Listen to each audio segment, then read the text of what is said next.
Halo sobat setia pendengar podcast 11 Garuda. Di episode kali ini kita akan membahas tentang dunia sepak bola, mulai dari pertandingan-pertandingan yang menarik hingga isu-isu yang hangat diperbincangkan. Di sini saya akan berbincang hangat dengan seorang mahasiswa yang gemar sepak bola yang sering disapa Bung Idris. Halo sobat 11 Garuda. Bagaimana Idris, apa kabar? Baik, seperti biasa menikmati sepak bola. Sebagai seorang supporter, wajib hanya untuk menikmati sepak bola. Oke, kita akan mulai dengan pertanyaan yang sederhana gitu ya kan. Bisa ceritakan sedikit bagaimana awal ketertarikan Idris terhadap sepak bola? Pada tahun 2010 kalau nggak salah. Nah, di situ kalau nggak salah Indonesia sedang menghadapi lawan yang berat, yaitu Malaysia. Pas di momen final. Nah, jadi saya sama kawan-kawan pulang ngaji lewat warung, terus terdengar suara teriak-teriak di warung.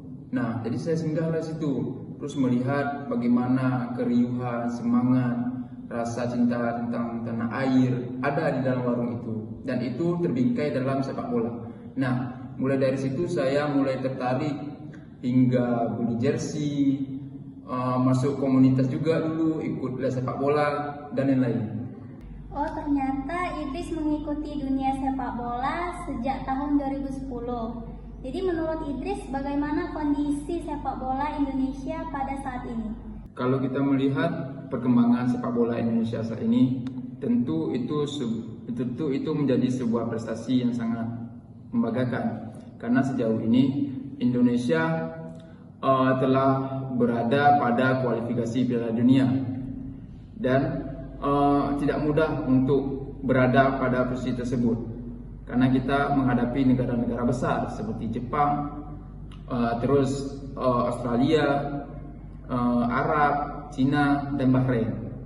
Tentu ini tak lepas dari andil besar para pelatih-pelatih terdahulu, mulai dari Luis Milla dengan tiki-takanya, terus Sintayong dengan pemain mudanya, dan sekarang dengan pelatih baru yaitu Justin Clifford dengan pemain-pemain yang berkualitas yang diisi oleh pemain-pemain naturalisasi.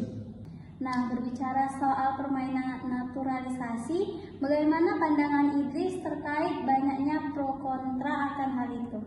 Nah, terkait pemain naturalisasi, jujur saja saya sendiri setuju akan hal tersebut karena bukan Indonesia saja yang melakukan akan hal itu.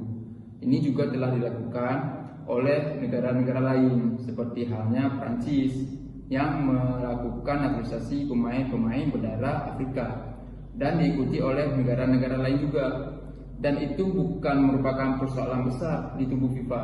Sekarang kan di Indonesia tuh banyak pemain naturalisasi di timnas tentunya ya kan. Jadi hal itu kan berdampak pada pemain lokal. Itu bagaimana menurut Idris? Nah, sebagai seorang supporter, saya sendiri melihat bahwa banyaknya pemain naturalisasi ini merupakan sebuah kompetisi tersendiri untuk para pemain lokal agar mereka memiliki semangat dan daya juang dan serta motivasi untuk bergabung di timnas. Nah, terkait hal ini kita bisa lihat di Rizky Ridho, seorang pemain lokal yang berdarah murni Indonesia, yang dimana dia bisa menjadi tandem baik di lini belakang dengan menemani seorang JX, pemain Liga Italia yaitu Serie A.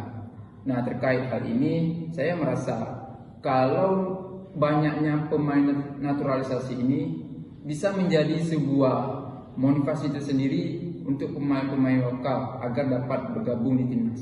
Ini merupakan motivasi tersendiri ya untuk pemain lokal yang mampu bersaing dengan pemain naturalisasi. Jadi menurut Idris, bagaimana pendapat Idris nih tentang pertandingan kemarin Indonesia kalah telak dengan Jepang skor 6-0? Nah, terkait pertandingan tersebut, Indonesia sangat disayangkan kalah dari Jepang dengan skor yang telak, yang dimana pemain dipenuhi oleh pemain-pemain naturalisasi yang terbaik. Nah, jadi kita sebagai supporter tidak bisa menyalahkan pemain juga karena Indonesia sebelumnya menang lawan Cina dan itu membawa Indonesia untuk menuju round keempat yang dimana kita masih ada satu langkah lagi menuju Piala Dunia. Untuk Idris sendiri nih, apa pesan dan pesan untuk timnas Indonesia ke depannya? Saya sangat berkesan atas penampilan para pemain sejauh ini, yang dimana mereka sangat semangat di atas lapangan, sangat totalitas di atas lapangan dengan meraih beberapa skor, beberapa kemenangan ke belakang kemarin. Terus terakhir pesan saya untuk para supporter terutama, karena mengingat besi rusak karena karatnya dan timnas rusak karena supporternya. Jadi pesan saya untuk para supporter, apapun hasilnya yang diterima oleh timnas Indonesia, supporter harus tetap semangat dalam mensupport atau mendukung timnas Indonesia. Oke, kita akhiri sesi pada sore hari ini. Terima kasih atas bincang hangatnya. Ya. Salam dari podcast 11 Garuda. Assalamualaikum warahmatullahi wabarakatuh.